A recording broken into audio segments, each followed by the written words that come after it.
À l'école, on n'en parle pas trop, même pas du tout, on peut dire. C'est plus sur les réseaux, les TikTok, qu'on voit les vidéos et on tombe par hasard dessus. Et je trouve personnellement, on n'en parle pas assez. Le conflit israélo-palestinien ne fait pas partie du programme de cours.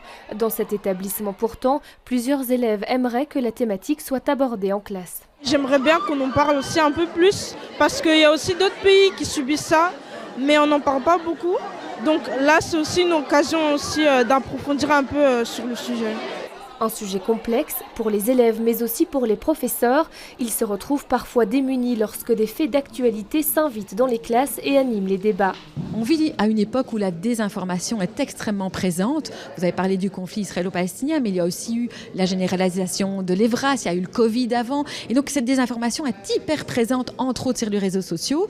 L'éducation aux médias, c'est aussi apprendre à décoder, faire la part entre le vrai et le faux. C'est pour ça que c'est important que pendant tout le cursus, on fasse de l'éducation aux médias pour que quand il y a une question chaude dans l'actualité qui se pose comme ça, les élèves soient le mieux possible armés face à la déferlante de publications qu'ils vont être amenés à voir sur les réseaux sociaux. Comment faire pour mieux outiller les professeurs? La Fédération Wallonie-Bruxelles a mis en place un plan d'éducation média.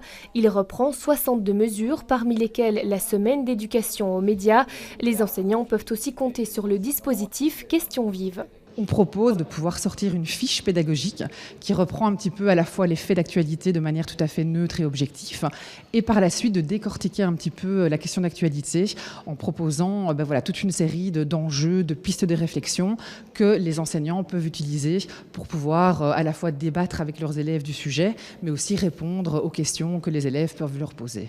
La Coupe du monde de football, l'incarcération d'Olivier Van de Castel ou encore ChatGPT sont les derniers sujets abordés.